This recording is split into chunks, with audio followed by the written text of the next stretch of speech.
farm. Will you depose a statement, or have you deposed a statement since the complaint has been made against you?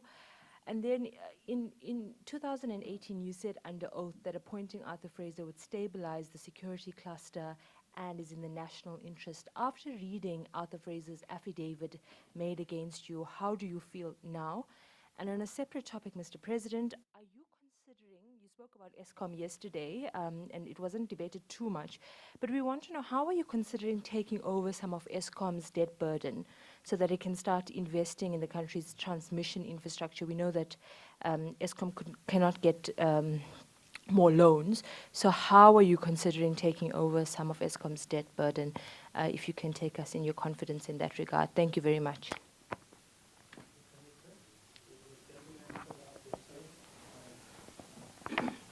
Chris.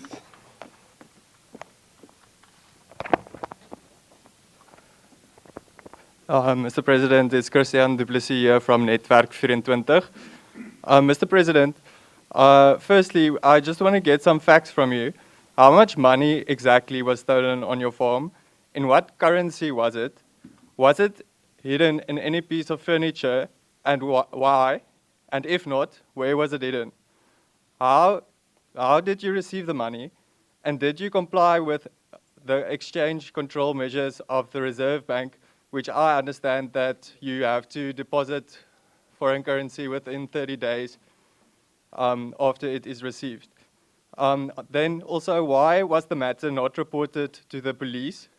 Did you give an order for the suspects to be kidnapped and interrogated? And did you bribe them for their silence? And then just lastly, was the money laundered? Thank you. Last question.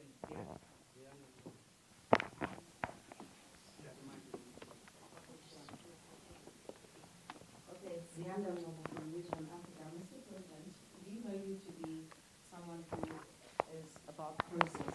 And you've also said that, you know, you understand the criticism about you sometimes being seen to be indecisive because of process.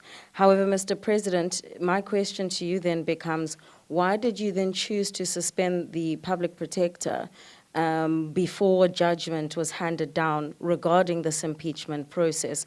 Because it would seem that you did it only after she had indicated that her office would be investigating the Palapala farm robbery. And Mr. President, I mean, if you are formally charged for what is now termed as Farmgate, for any wrongdoing or for having contravened any law, will you be stepping aside your political conscience? Will you be doing that?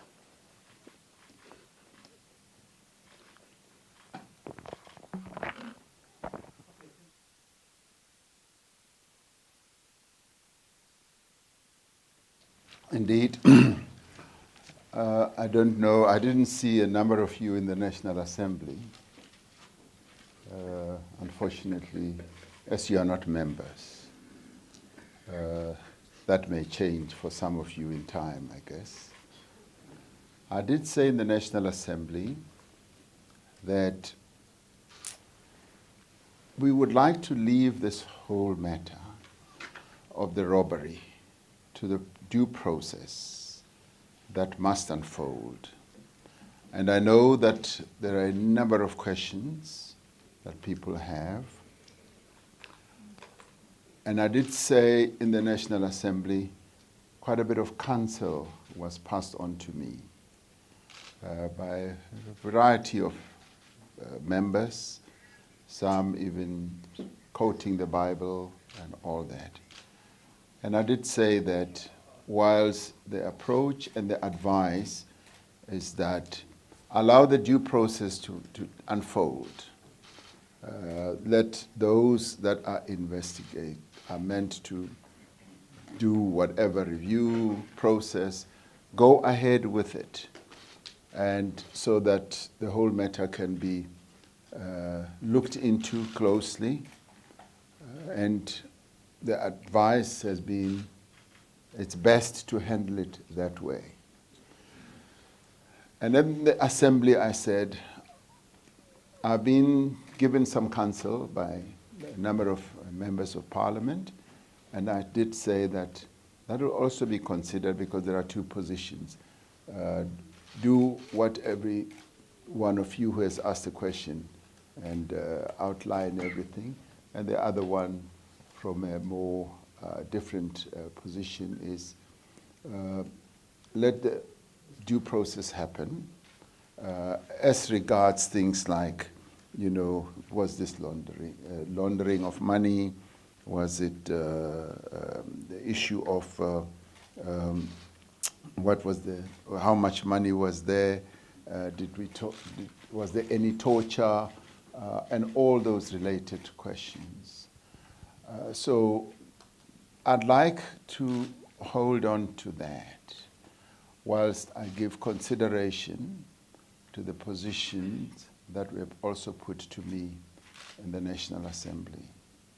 And I do that with respect because, as Zianda correctly says,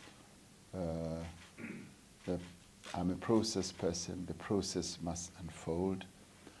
What I will, however, say, if I were to be charged, yes, the processes in the governing party have to unfold in the ANC. As you well know, I have offered to go myself on a voluntary basis to the Integrity Commission, and I will be seeing them. The date is yet to be set. And I felt that following the 54th conference, where conference said, if there are allegations against any one of us, we should present ourselves to the Integrity Commission and not wait to be called.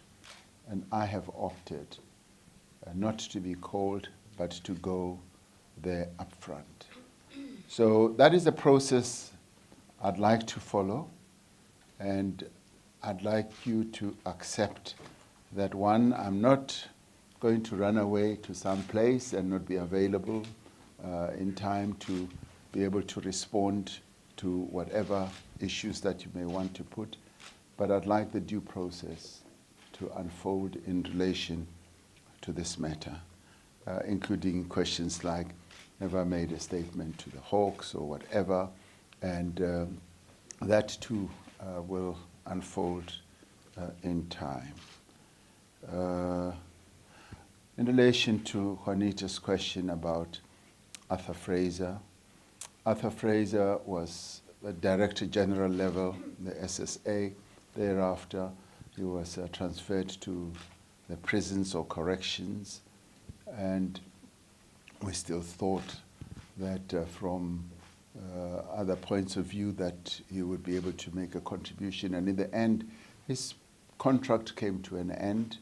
I mean, he has done what he has done, and he has the right, as any citizen has, to report criminality if they believe that there has been.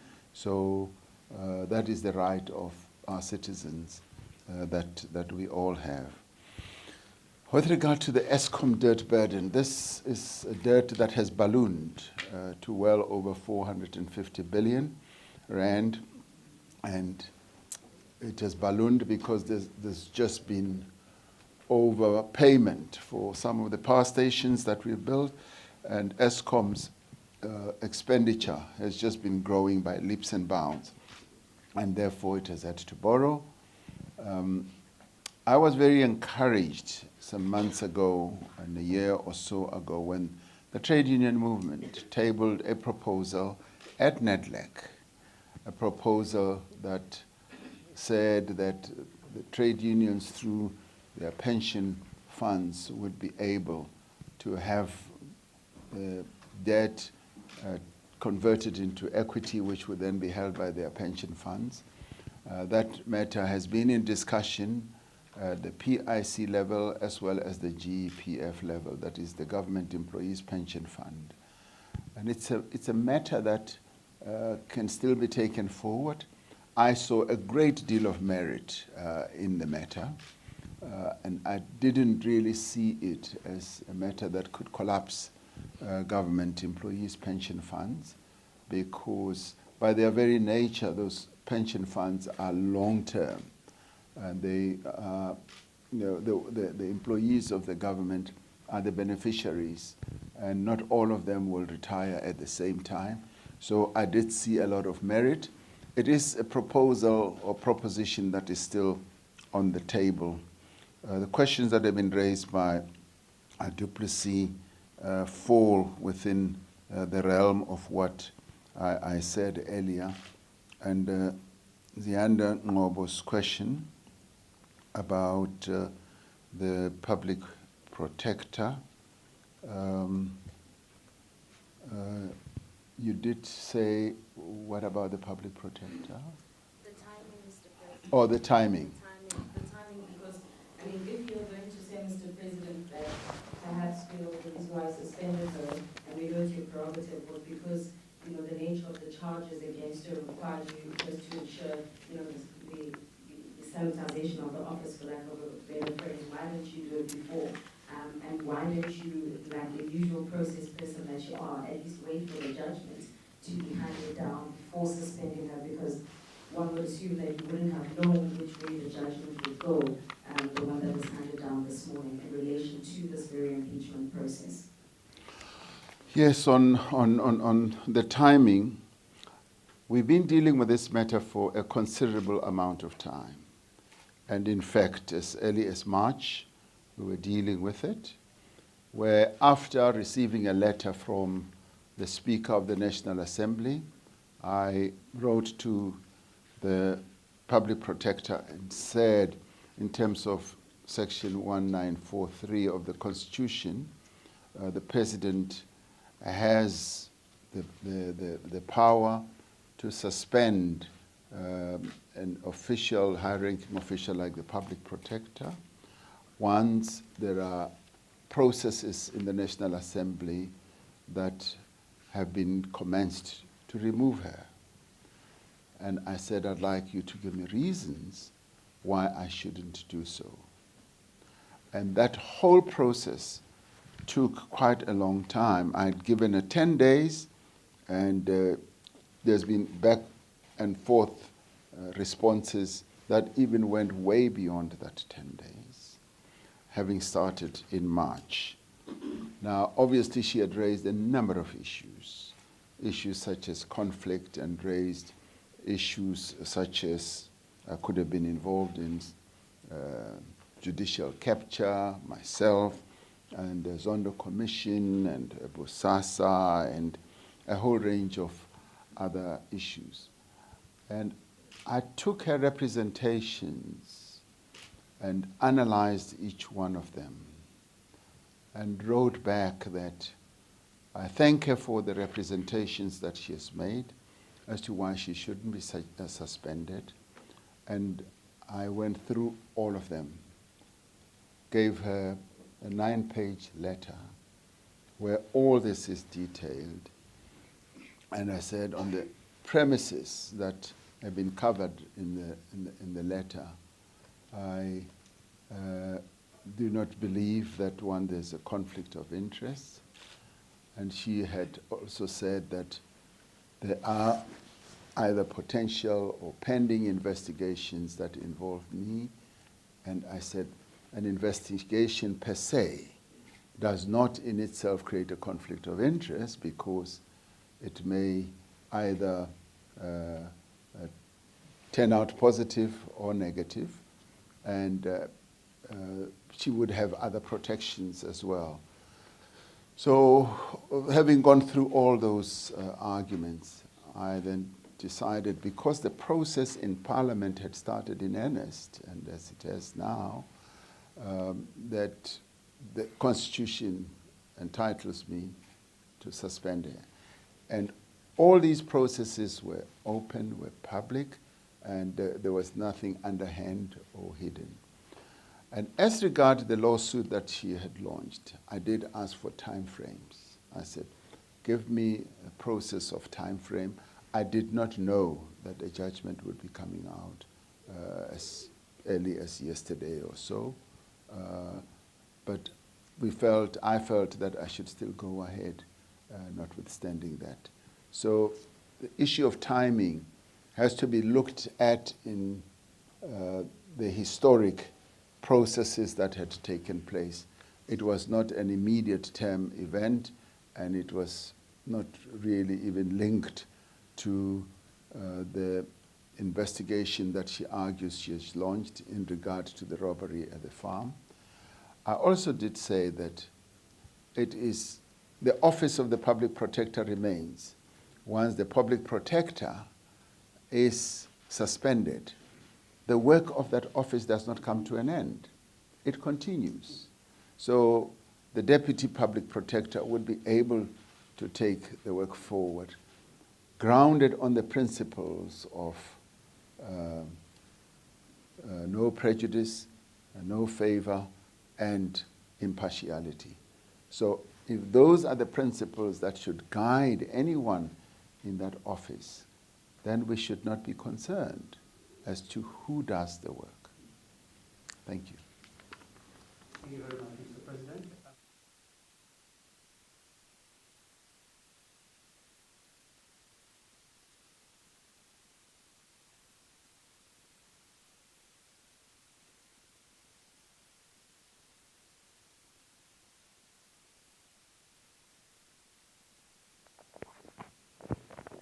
Thank you very much. My name is Lu from China's Xinhua News Agency. Your Excellency, would you use BRICS partnership to achieve some of the national priorities, and what sectors are you looking at? And what does South Africa want to achieve when you meet with other BRICS leaders later this year at a BRICS Leaders Summit? Thank you very much.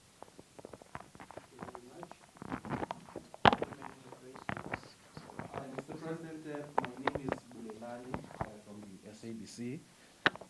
Basically, I mean, you've said and acknowledged that you received a lot of counsel from the political parties yesterday during the debate, and one would have probably hoped that you would have slept on that counsel. But there are just some basic questions that do not warrant for us to go into the merits of the criminal investigation. The one that needs to be answered is why would you store so much cash in foreign currency in your game farm? The second one is how much, because you've already indicated publicly in Limpopo that the amount that is being bandied about in the media is not accurate. In fact, what you allege to have been stolen there is far less. And the third question is, when was this criminal complaint, as you've acknowledged in your reply today, when was the criminal complaint laid and by who? The second counsel that you did receive yesterday was that, as you've said earlier, that you intend to go to the ANC's Integrity Commission to go and explain your side of the story. But equally, ordinary South Africans and South Africa at large are expecting you to take them into confidence around what is now seen or perceived as a suspicious incident. Why do you view the ANC much more important than South Africa in terms of taking them into confidence? And lastly, Mr. President, do you agree with the sentiments by some political parties that you should step aside pending the finalization of this criminal investigation? Because the argument is made that you cannot expect an official from SABC or from the Hawks to be investigating a sitting president. I thank you.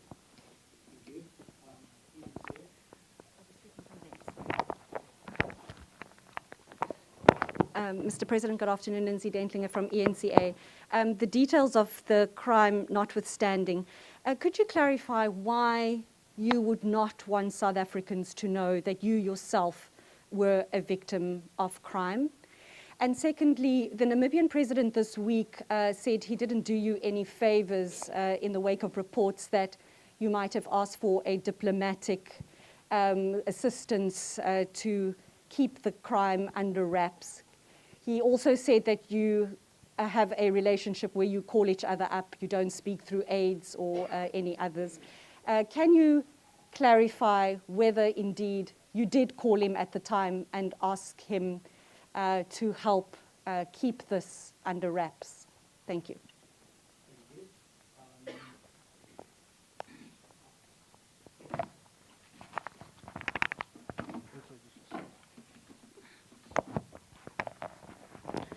Good day, everyone, and good day to you, Mr. President. I have quite a few questions, but I'm only going to ask.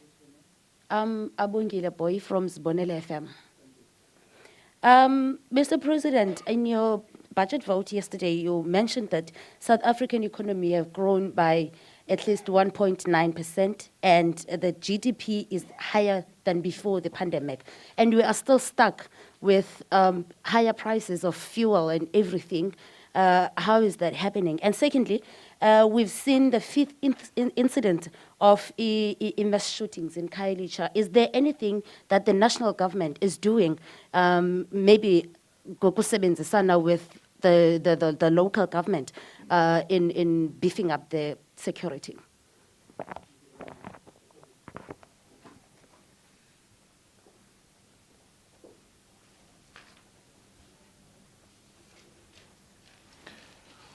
On the question from Xinhua News,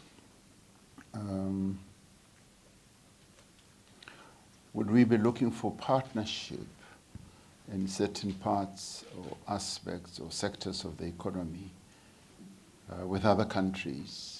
And I would think here you would be referring especially China. Of course, we want to see greater and deeper partnership between South Africa and other countries. And China is a country with which we have a strategic relationship at the highest level, which partnership, a strategic one, was sealed a few years ago and continues intact, and in fact has even strengthened over times, and it spans cooperation in a number of areas. Areas where we want to see greater improvement is in trade relations, in infrastructure development, and basically in helping each other, particularly China, as it is the second largest economy in the world, supporting our whole process of development. And China came in very handy for us as a country during the most dangerous period of COVID, when we didn't have PPEs in large number. We were able to request China. I specifically had a number of engagements with President Xi Jinping, and he was able to open up really wonderful assistance processes, from PPE supply to us, also financial support. But China went beyond that. It was also the one country that assisted the continent. We set up the Africa Medical Supplies platform, and as we set it up, I spoke to President Xi Jinping and asked him to get Chinese companies to participate in this platform. The platform helped to reduce prices a great deal for PPEs in terms of masks, sanitizers, ventilators, and a number of other medical supplies that we got from China. So the cooperation and the partnership has been deep, has been meaningful, has been effective, and has been largely beneficial to us as South Africa and also broadly to our continent. What are we expecting with the forthcoming BRICS summit?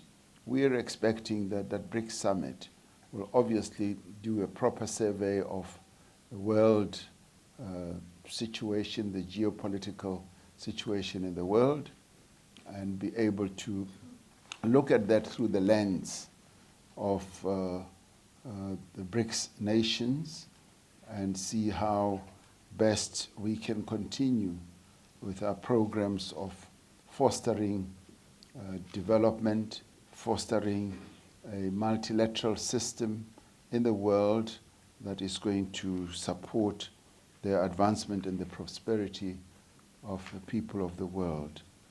As South Africa, we will also be looking forward to BRICS living up to the commitment that was made to support our vaccination center.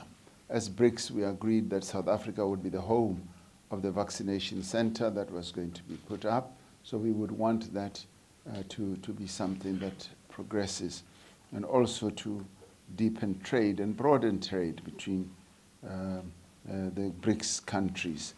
And of course, we will reflect on the challenges that Russia is going through now, and we will get a briefing from President Putin on the developments in Russia itself. Coming to Bulelani, talking about the counsel that I received, and he asked a whole number of questions, knowing very well that those are questions that I said I'm going to be relying on the process that I have spoken about, that there's due process underway. And obviously, Bulelani will always try to sneak in the question under a different title. But I have to say, all these questions are questions that obviously have to do with the process that I have spoken about. Now, you also say that why is the ANC Integrity Commission being put at a much higher level than the people of South Africa? I don't think one should necessarily see it that way. One should see it in a way where the ANC, which is the party that deployed me in the work that I do, has a formal structure, which in terms of the conference that has given me my marching orders in terms of the work I do, I have to go and explain myself to, and I don't think one should look at it as either or type of situation. The one is not much more important than the other. It is just that there is a formalized process that I need to follow, and in time, all that will be put forward. Now, you want to know if I will step aside because there could be a suspicion that I will interfere with the police, I'll interfere with various others. And we have said that we want the police to investigate whatever crime, whether whoever it is against, without any fear, without any favor, and on an impartial basis. And so if I were to say I'm stepping aside on that account, it basically means that I am confirming that I interfere in the investigative processes, which I must say I don't. And if I were to, it would be demeaning to those officials who work in those structures, because it would mean that they are not able to do their work on an independent basis, and it actually just destroys their own confidence because they will always forever be fearing that they may not follow things up properly because so and so is involved. Because we do need to free our various agencies and expect that they will act as fairly as possible. Just like what I said earlier about the public protector, it is the office that really matters. And the individuals who are in the office have to live up to the principles and the values that underpin the work of those structures. So that's what I would be relying on. Question from ENCA, I don't remember who asked it. Why should South Africans not know? Because I was a victim of a crime. It is part and parcel of what I have said about following due process. Similarly, the question of Namibia, I don't know what the president of Namibia said. What is correct is that, yes, the presidents in SADC and elsewhere in Africa, you could say we are on speed dial about various matters that happen in our region. President Geingob and I have known each other for years. And so we speak to each other regularly on a number of matters, security and otherwise and so forth. So the one that you've specifically asked is part of that due process that we were talking about. The question from Abongile Boy, yes, we've seen the GDP growth of 1.9%, and we've also seen 3% growth in fixed investment, which is precisely what any economy would want to rely on for continuing growth. However, as you correctly say, we are seeing higher prices, and the higher prices are given rise to a number of factors that we have no real control over. For instance, the imports that the majority of the imports is fuel. So we are dependent on fuel that we import from other countries. And when the price of oil goes up, which is almost today, I'm told, at $122 a barrel, it basically means that we will feel the effects of it. There was a time, Abongile, when the price of crude oil went to about $140, and we would have seen a price rise at that time. And we obviously forever hope that the price will taper down as the price of oil comes down. And you might recall that the price of oil has come down to as low as $40 per barrel.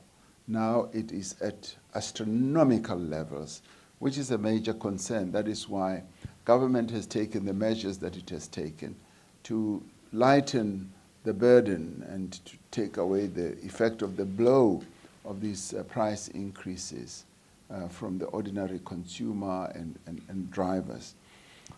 The price of foodstuffs has also gone up, and that I think you could ascribe to a variety of reasons. I think last year prices of potatoes went up because there was too much rain and potatoes started rotting.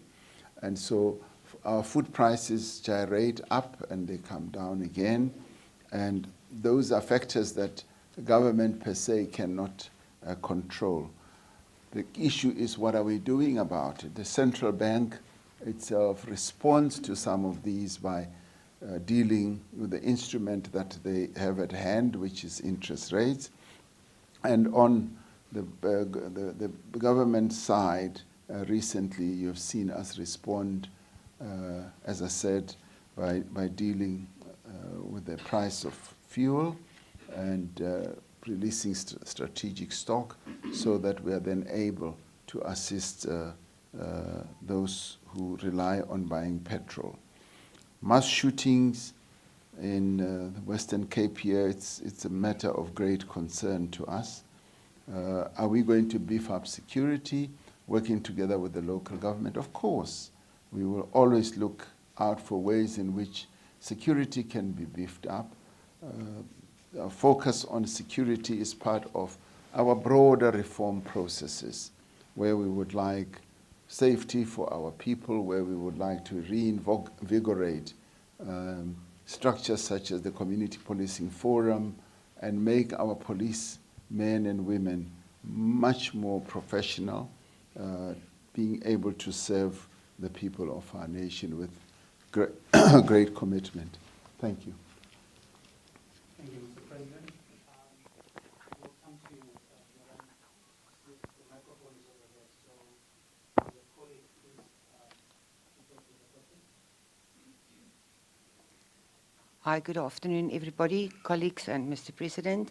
Thank you very much for attending, the opportunity to attend this very important briefing today. I'm Audrey Senegal de Wet. I'm the editor of Business Report.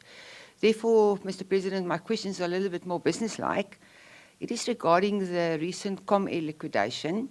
And I would like to know from you, Mr. President, why is government letting big companies fail because of a lack of funding, but support government firms like South African Airways?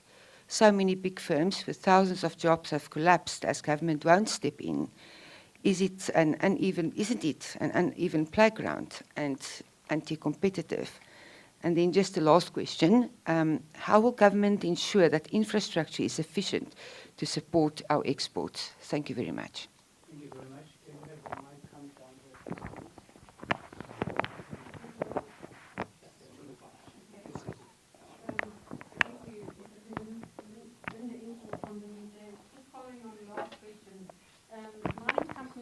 obviously the fiscus is losing billions of rand because of the constraints on exports of commodities.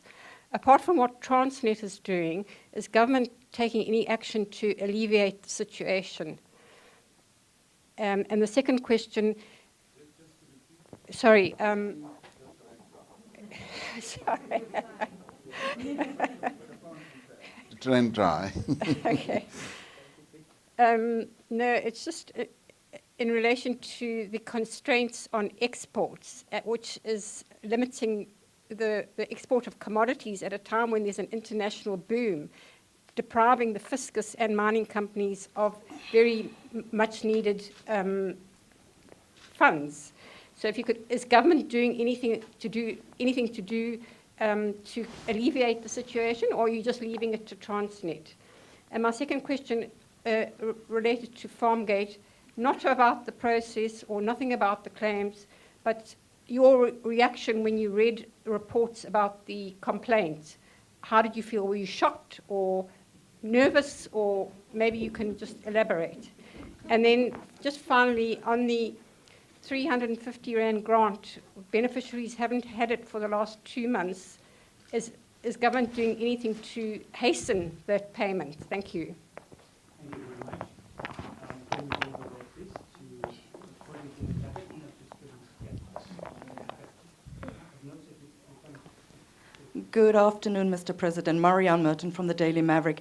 Quick one. How would you feel about your legacy if your legacy were to be the president who stuffed Forex into sofa cushions? But on a more serious note, with regards to your social compacting negotiations, how are they going? Your budget vote speech yesterday seemed to indicate that things are tense and possibly at a tough moment. I understand no agreements have actually been signed off and sealed, and there is particular concern around the investment levels. While 1.2 trillion investment over 5 years is quite close, these investment levels show that really not anything new is coming in that would be part of a social compact from business side. So investments over and above what is already been counted on. Thank you. Sure. Can we take one more question? Gentleman in the black.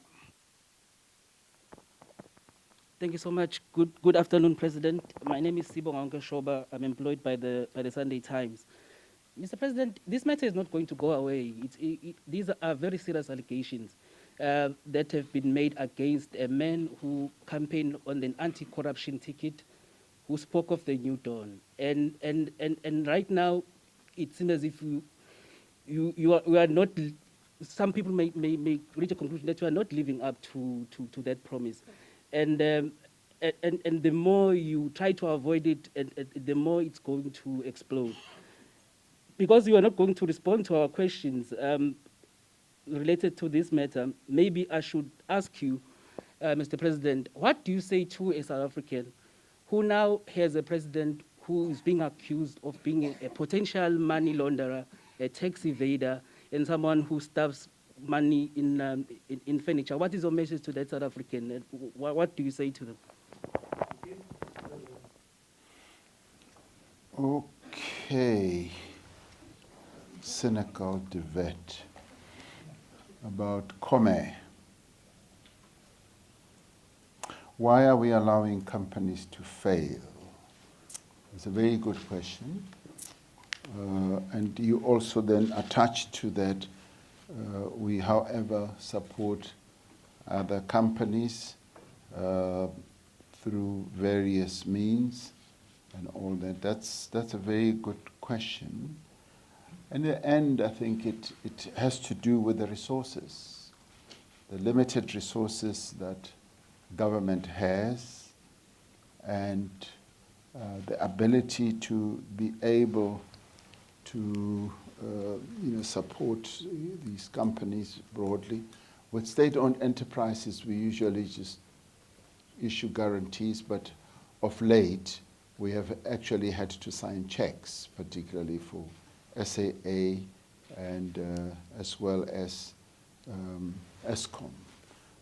But it raises a very important question. I've seen it happen in other environments, in other countries, where when companies fail, they take a view that's too big to fail, particularly when it happened in the US, and then they just printed money and made sure that the auto companies that were about to fail, the banks that were about to fail, bankrolled. And that bankrolling also meant that these were almost like loans which they had to pay back. And because they are very big and they are big cash generators, some of them have been able to pay back those monies. But you're raising a very important question. In the end, for us, it would depend on whether we have the resources or not to be able to give a level of support to a variety of companies. It also raises the question of the type of role we want to play as the state. Do we want to play a much more activist role and support, say, companies that may either be facing failure, but you could extrapolate and go even further or higher. What we did do with the auto sector was to give the auto sector massive support. And the auto sector has become one of the, if you like, crown jewels of our economic or business capability. We export well-made vehicles to Germany, to the United States, and we even export skills from here. South African workers are sometimes exported to a country like Germany to go and teach the German workers how to make a German car like a Mercedes-Benz. And from an IT perspective, our IT in some of the companies we have, like Mercedes or BMW, is at the cutting edge. And the auto sector came to be what it is because it was supported. And we've therefore attracted many original equipment manufacturers from all over the world. They are here, largely on the back of the support that government has given to those sectors, to that sector. And I have been saying government needs to be more activist. It needs to look at various other sectors that should be supported to retain jobs, to create jobs, and through support measures that could range from either tax holidays, that could range from subsidies, that could also include grants, R&D allowances and all that. We could move to another level of real economic growth. The auto sector sustains more than 170,000 jobs. But more importantly, what it has also yielded for us is the creation of your other components manufacturers.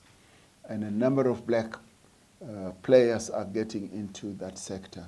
So much as one looks at it just as supporting the auto sector, it's all-encompassing and it supports more broadly.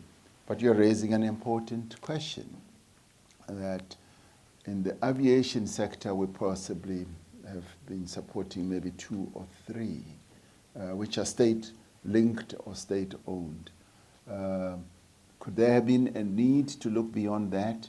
It's a question that we've got to look at. It is always not a good thing for companies to collapse and lead to the destruction of jobs. We need to retain jobs as much as we can. I've been saying to my colleagues that we need to be more industry-focused as government, look at every industry and know every industry in a microscopic way and know what moves and shakes particular industries, and we should not just be at the top level. We should almost be like analysts who will know how every industry functions and be able to compare, not only continentally but globally, and look at how each one works so that we can understand what the challenges and the needs of each type of sector that we've got in our economy. And I'm hoping that we will move in that direction and be able to be more activist and be more supportive, whether we own as government the entity or not. It should be seen as a South African entity that requires support. The support could be regulatory, it could be a whole range of, it should be like, nurturing every sector of our economy and keeping a very close watch on what should happen in every sector. Now, I was talking too much. Now, I wrote here sufficient support. The other part of your question was? Infrastructure, yes, I think, yeah. Infrastructure support, particularly for our export-driven, industries. This is what we are focusing our reforms on.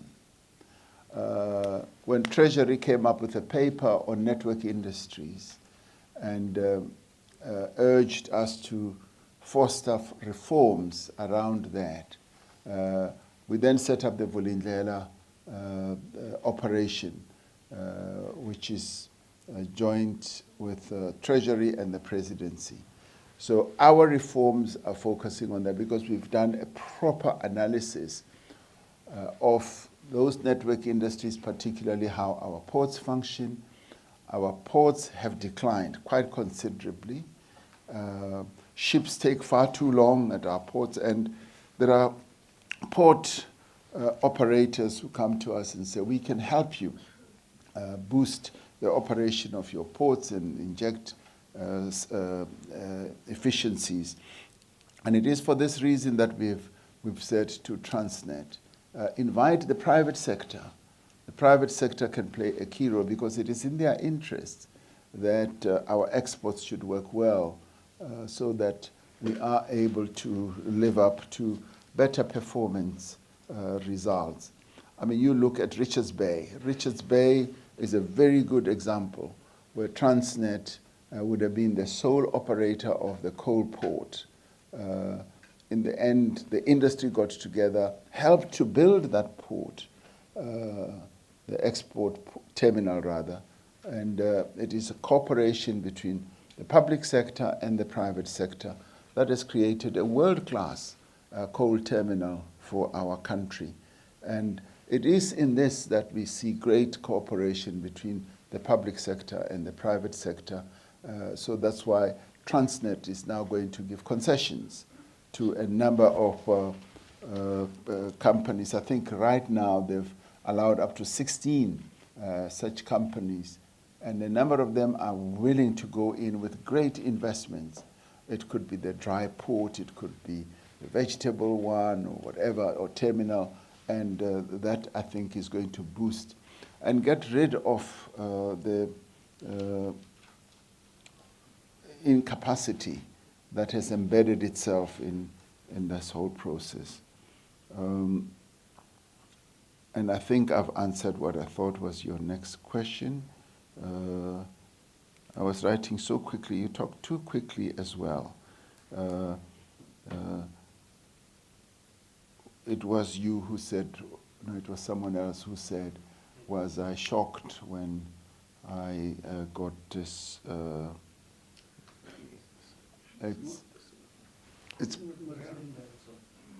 yeah, it was you. Yeah, it was you. Well, when it all came out, I mean, yes, of course, you say, what is this? But then again, it is part of that whole process when we will want to allow the process to unfold so that we're then able to respond more broadly. On the 350, the grant, You asked a specific question. I just wrote 350. Yes, the hiccups in the administration of the grant proposal Yes. for April and May, the people haven't been paid Precisely, their 350. So what's happening on that front? Thank you. There were problems, and let me say, when this whole 350 grant started, I quite got involved with the officials and was very concerned right at the beginning, and kept asking them, how are we going to be able to pay this amount? And they said, President, we're working with a number of service providers, and in the end we might have to do it ourselves, and it really concerned me at the time. And then the application started coming through. It was 6 million at the time, and I kept asking, will we be able to pay? They said, President, we are able to pay. We've inaugurated a new system. From scratch, we will be able to pay. People who have cell phones will do this and that. They'll get the number and so forth. That seemed to work flawlessly. And people some of them needed to have bank accounts. Some of them could get the money through their phones or something like that. Now, with the second iteration, when we were no longer under COVID regulations, we found that we needed now to do it in a new way, where we would largely bring in the banks, bring in the post office and a post bank, and that started the delays that have ensued.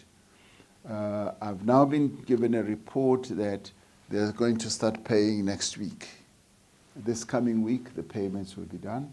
And there will be backdating, because our people have been relying on this. Wherever I have gone throughout the country, people talk about this 350 as they see it as a great assistance intervention. And I think you had also raised issues about the constraints of the ports, and I hope with my earlier answer I did cover that as well. Marianne raises the issue of the legacy. Marianne, it is part of what we have to deal with. It's an issue that will be addressed as this whole due process unfolds. Yes, the social compact process continues, and I'm glad to say that the various parties are crunching down, looking at how we can drive the process to arrive at a compact, and if not a complete wholesome compact, because the other view is that maybe I gave them too short a time. 100 days may well have been too short, much as we've said it is working days. So there is a lot of pressure. And one of the reasons why one put it at 100 days was to exert pressure on the key role players, that the country wants to move, and you are the key role players, get on with it and arrive at a compact. So they are due to report to me, and I will see what comes out of that report. Bilaterals are being held, and of course there are challenges. Challenges because all social partners obviously have the issues they want to be addressed, and those are issues that have to be arrived at. And the investment levels, that some of the investment commitments are not new. I don't know what that means, because does newness mean some of the investors are not putting up new factories? And of course, if that is the case, that is a great benefit. But some of them are basically saying to us, we're going to invest X billion amount of money. We're putting up a new line of making new cars, different cars, and it's going to lead to employment. It will work on the infrastructure that we have, and we are going to build a new car that we are going to export while we continue with the line that we have.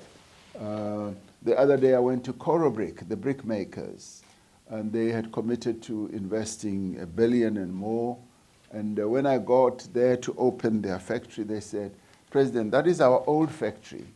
The money that we committed has built this new factory, but it's linked to the old one. And we're now going to revamp the old one, and we will have 2 factories.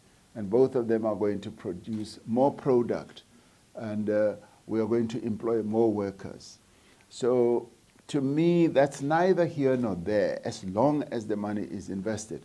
When companies invest more money, what usually follows in my little knowledge of the business world is that when you invest, usually jobs follow that type of investment.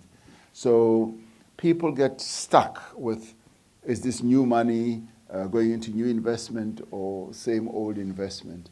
I think we should not, be focusing so much on that. We should focus on, is new money coming in? When new money comes in, jobs follow. And it has a multiplier effect.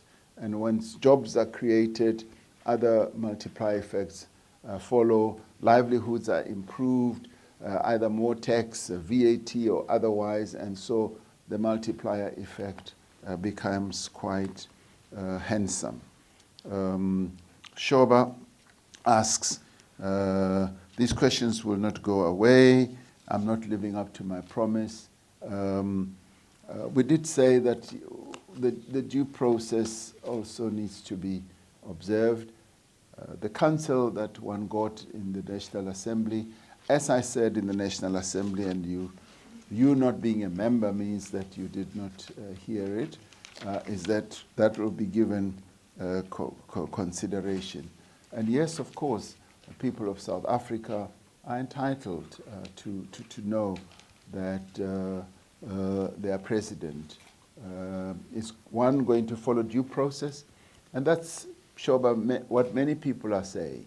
They say, President, follow due process, let this matter be looked into until its logical conclusion, and we are certain that once all that is done, things will be straightened out or will come out. I've been talking too much, but there you are. Thank you, Mr. President. We'll take one more round of questions. Yes. So you may proceed, sir, followed by the gentleman here and the gentleman there. No, there's no second bite. We still have other colleagues to cover. Good afternoon, Mr. President. Paul Vecchiato from Bloomberg. Just your administration's cornerstone has been confidence with the private sector. The 1 trillion rand target is almost met and so on. What the issues around your office and Farmgate and so on, how are you going to reassure that the business community that they should continue to have confidence and that the reforms that your administration has instituted, such as the unbundling of Eskom, will continue? There'll be, you'll see that through. And then secondly, on BRICS, the BRICS summit coming up, would South Africa be in support of proposals to enlarge BRICS? And there have been proposals that apparently Argentina and Nigeria should be included in BRICS. Would you support the application of those 2 countries? Thank you.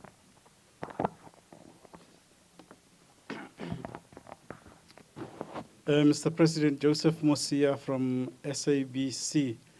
Mr. President, are you worried in any way that, without going into the merits of the issue, that it's actually going to taint your fight against corruption, and that there are these kinds of allegations?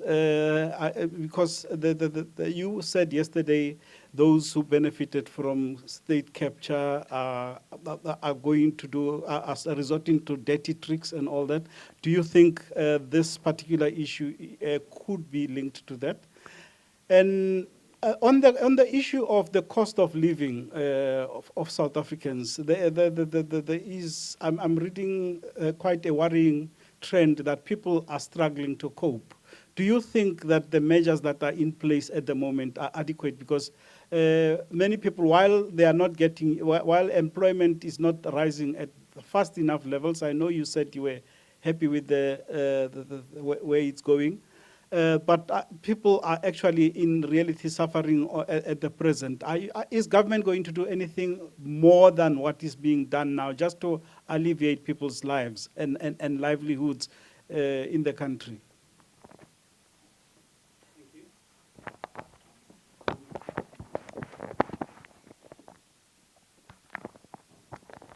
Good afternoon, Mr. President. John Eligal at the New York Times. Just a couple quick questions. First, given what you have conceded, what you have admitted to about the farm scandal, that there was money taken, that you reported to your protection unit, you've said that you did not do anything illegal, and taking you at your word on that, would you still characterize what you did as wrong? In other words, would you, if that were to happen again, do you think you should have handled it differently? Second question, how do you characterize the political implications of this? How will this impact your efforts to get reelected as ANC president? And do you believe that this is something that your political opponents have drummed up and orchestrated in order to undermine you, that it's something that they've blown out of proportion? And the final question, as you know, your Home Affairs Minister is currently, has an operation in Deep Sloot to address the immigration issue in South Africa. And what's been going on the ground there, as I'm sure you know, is they've been sending out immigration officers who've been stopping any and everyone, some of them South Africans, asking for ID, and if you don't have it, you can get detained, even if you're South African, unless you produce ID or can prove that you're here legally. Is this method of dealing with illegal immigration, is that in line with your philosophy of how South Africa should be addressing the immigration challenge? Thank you.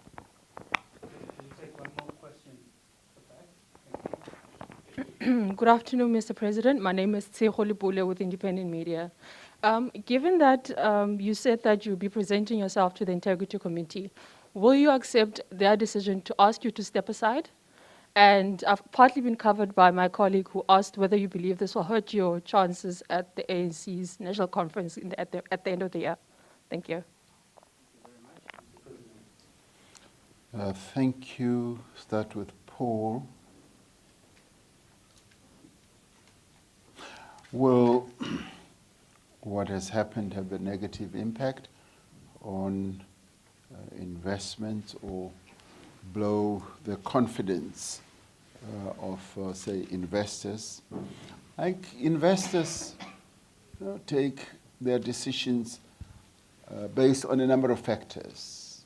They don't look at one issue. They look at a whole range of issues, country risk, infrastructure issues, the regulatory environment, and a whole gamut of issues. And when they go to their boards, that is the managers or the executives, they have to convince the board that we've looked at everything. And no doubt, you know, issues like how the governance processes in the country work, how the political situation and climate is, and all that. So all that is taken into account, and it's put in the washing machine to see whether it yields a particular outcome which will encourage a company to want to invest. So having seen how a number of companies have come forward with their investment pledges and investment commitments, I would imagine that, of course, they themselves will need to take into account a whole range of matters. But I don't think they take decisions and base it on one sole issue. So the one issue, yes, has to be considered together with many other issues. So in the end, I really don't think that confidence in investment will be blown. Will South Africa support enlarging BRICS? It is a discussion that we are going to have. We have supported enlarging the membership of the BRICS Bank, and that a number of other countries want to join BRICS speaks volumes about the confidence that many other countries are having in BRICS. They see BRICS as a wonderful, forward-looking alternative to the current blocks that exist in the country, and people see BRICS as a very attractive bloc, political bloc, economic bloc of formation in the world, and that in itself is something that is positive. So we will have a discussion, and we as South Africa have not yet arrived at a decision as to whether other members should be welcomed. And I think one should look at the admission of other members in BRICS Bank as a wonderful stepping stone that could take us somewhere else.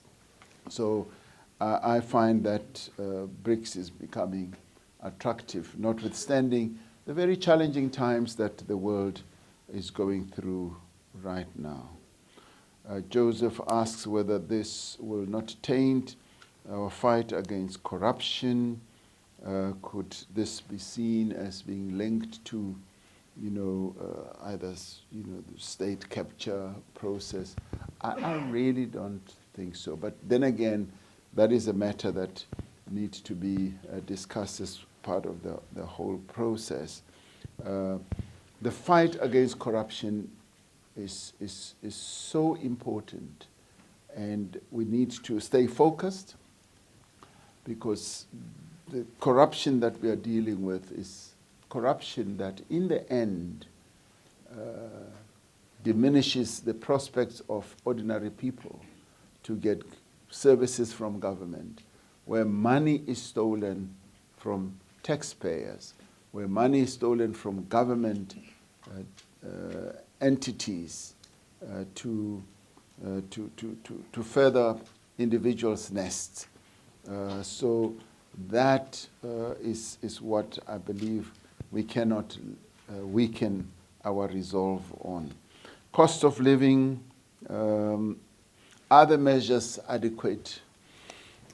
Joseph, the government supports 46% of South Africa's population every month through social grants.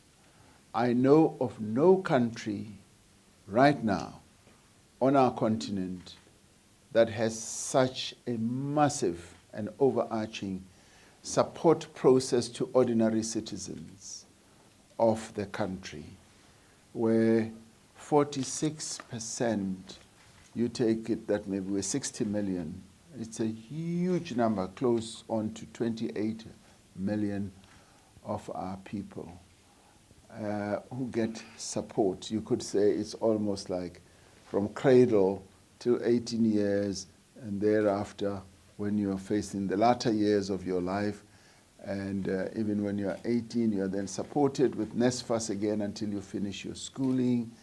And if you happen to be unemployed at some stage, you fall within the category of the SRD grant or the 350 grant.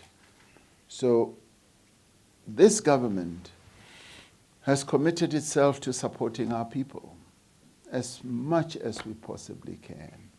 And we will not turn back from that. It's almost, some would even say it's almost like a social welfare type of state, and yet not really complete. And then you look at what the social wage is really all about. It touches on areas like education, on housing, on health, and so forth. And we still need to do more on transport and a whole range of things so that the impact of high cost of living is lessened. So your question is this adequate? Within affordable means, this is as much as I guess can be done right now. And we've even demonstrated that even in times of great hardships on ordinary people, like, for instance, fuel price rises.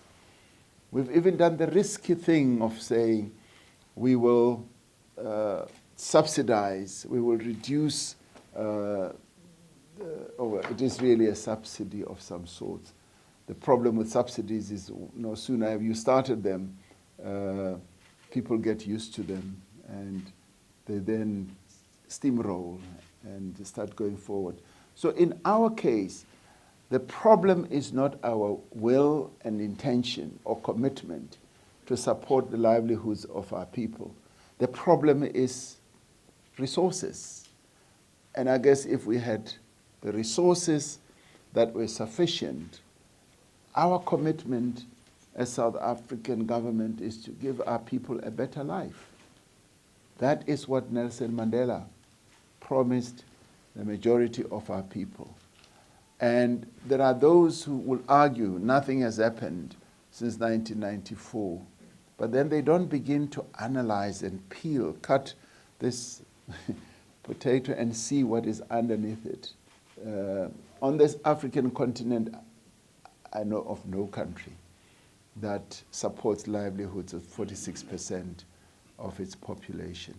So we are held back by our resource poverty.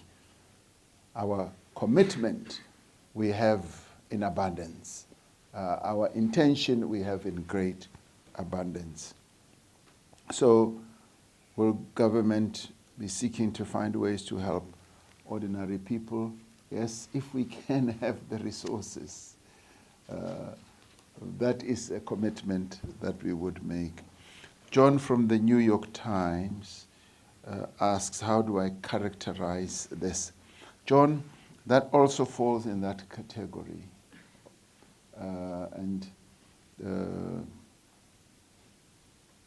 Almost said something else about the way New York Times raises questions, but you're raising a very sharp question, how do I characterize this? We should be able to address this as part of the whole due process. ANC conference, will opponents not capitalize on this and so forth? That, to me, is part of the whole process of looking at this. The Diepsloot. Diepsloot has been a particular challenge to us. Our people in Diepsloot are the one who cried out and said, there are illegal immigrants who have come in and they have been participating in spades of criminality and so forth. So this was a deeply felt sentiment amongst ordinary South Africans. And what I really liked with what they were saying, we are not opposed to those from foreign lands living amongst us. And in fact, we welcome them. They live with us, but we want people who live with us to be documented, to be permitted to be here, because they have seen spades of criminality amongst what they saw as people who are not documented. Now, clearly, the law does allow, and I checked this with the minister, the law does allow a police official to stop anyone. I could also be stopped and ask for my identification. That's what the law allows.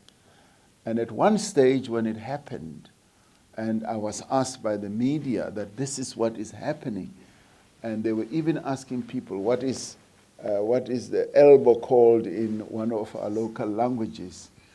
I was incensed. I was literally incensed because I said that is a profiling that we don't want to see or hear about, because that takes us back to apartheid days. And the minister later said, President, I heard what you said, but the law does allow police to ask anyone amongst us for identification.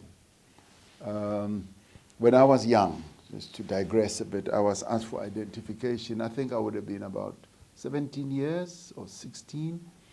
And the apartheid police then were going around the streets of the township where I grew up. And they encountered me and they asked me, where is your pass? I didn't have any. So I was handcuffed to a whole line of people who had been arrested because we didn't have our ID books. And that image came back to me when I listened to what the minister was explaining. So it is a very difficult one for us as South Africans, but at the same time we've got to deal with the concerns that are raised by our people, particularly on those who come from foreign lands, who participate in criminality such as drug peddling and even human trafficking at times, and just sheer criminality at the same time. So we are having to traverse very difficult waters on this whole issue. But what I really am, I'm heartened by is that xenophobia is not part of, if you like, the architecture. It's not part of the whole scheme. South Africans are not xenophobic. I've confirmed that, because they say, we don't mind when people from foreign countries come and be amongst us. What we are concerned about is those who come not as for economic reasons, those who come for criminal reasons and purposes. And of course, they do agree that the criminal justice system needs to deal with people like that. Thank you. Oh, yes, Tseho asked the IC saying step aside. I don't know what the IC is going to say. And the IC, the Integrity Commission, will listen to the story and they have to take their own decision. So I cannot preempt what they are going to say. Thank you, Mr. President. We're going to take one last.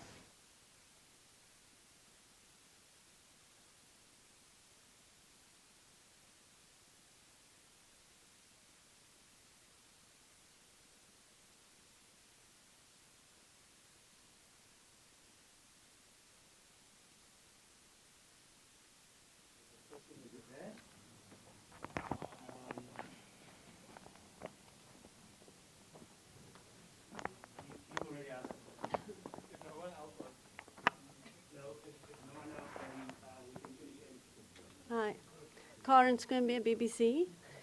You've already said, Mr. President, that you didn't steal public money, but the allegations about around money laundering is serious. How would you reassure South Africans who are worried that you are not much better than your predecessor? Thank you. I take it that's the last round. Thank you very much for it, Mr. President. Yes, Florence from the BBC. Yes, I mean it is being said, and the whole range of allegations and insults are being hurled at me, and in the end, it is part of this whole process that I have to go through, which in the end will be the determinant. So I'm relying on this process to deal with this matter, and that's the best I can say to you. Thank you very much, Mr. President. Thank you, Minister Kumuzele. Thank you. Colleagues, thank you very much. That brings us to the end of this meeting. Thank you. Thank you. Oh.